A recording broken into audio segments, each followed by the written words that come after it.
The world ended quietly. No explosions, no war, just the stopping. One morning, the sun didn't rise, and it never did again. We called it the long night. The Earth had simply stopped turning, and we were left stranded between the eternal day and the endless dark. For decades, we survived in the narrow band between light and shadow, the twilight zone. On one horizon, the sky burned without mercy. On the other, frost swallowed entire continents. We built our cities beneath a permanent red sunset, always half awake, always half asleep, waiting for something that would never come. Civilizations faded. My grandparents spoke of a time when the sun was a clock, the heartbeat of the world. But time itself froze. Crops withered, oceans boiled. We learned to live like insects, scurrying from heat and cold, hiding from the truth that our planet had fallen still. And then, one day, we heard it, the signal. A rhythmic pulse, faint, mechanical, echoing on every dead frequency. The message repeated, Dawn 9, active, orbital integrity maintained. It came from orbit, 200 kilometers above the dead side. A satellite built by our ancestors, long forgotten. The records said Dawn 9 was just a weather monitor, but the transmission pattern suggested something more. Someone, or something, was trying to wake us up. We followed the coordinates to the old ascension tower on the edge of the ruins. It was 50 kilometers high, made of a metal that refused to rust. Inside, the air was stale, the silence heavy with history. We climbed for days through mechanical skeletons that hadn't moved in centuries. On the 5th day, the wind began to sing through the open struts. From up there, you could see everything.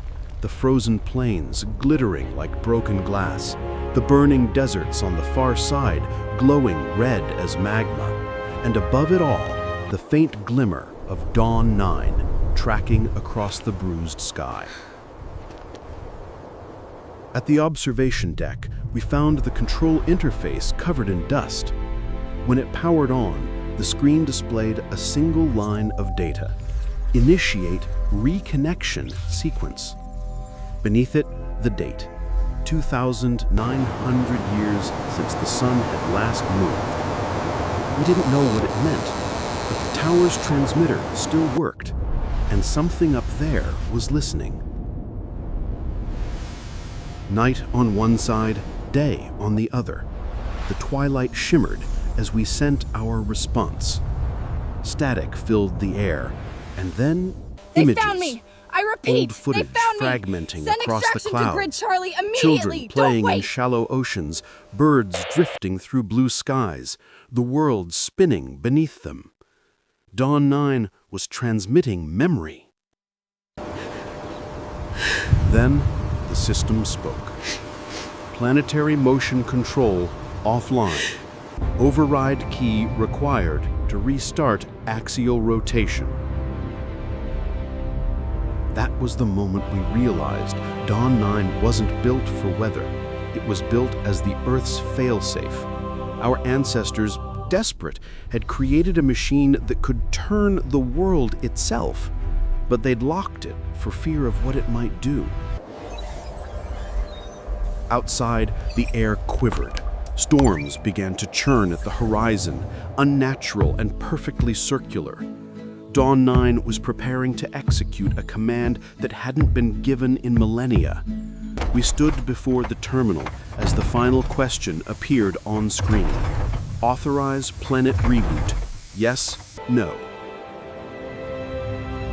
Through the cracked window, I saw the last of our generators sputter out. Our crops were dying, our people fading, and I thought of the stories told by firelight, stories of dawns, mornings, beginnings. What if this wasn't the end, but a second sunrise? From orbit, Dawn-9 waited. The satellite's sensors locked on our tower. We pressed yes. In that instant, the world choked, as if inhaling for the first time in ages.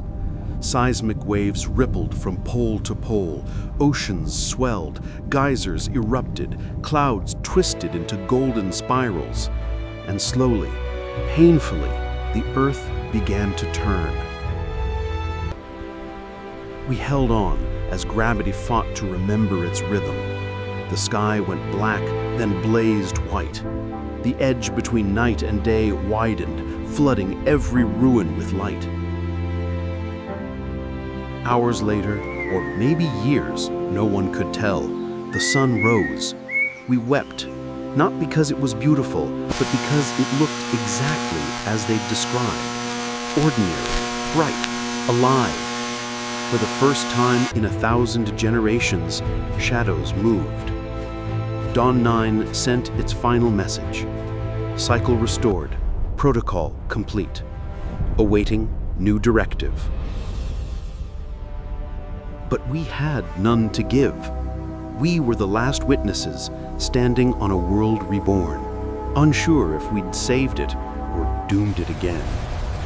Because when the sun rose, we saw what the darkness had hidden. Across the oceans, in the lands that had slept for centuries, towers began to shine. Not like ours, but greater, older. And one by one, they answered Dawn-9 with identical signals. Awakening sequence confirmed. Stand by for synchronization. That was when we understood. Ours wasn't the only world they built. The long night wasn't a failure. It was part of something larger. A network, a rhythm, a solar symphony of 1,000 worlds, each waiting for their turn to wake. So if you ever see the dawn break after the endless night, remember this. Somewhere above you, an ancient machine is watching, turning silently, waiting for a single word: restart. And when that moment comes again, when the world halts and the light fades, maybe someone else will climb that tower. Maybe they'll see the same message flash across the sky. The sun forgot to rise, and then we remembered why.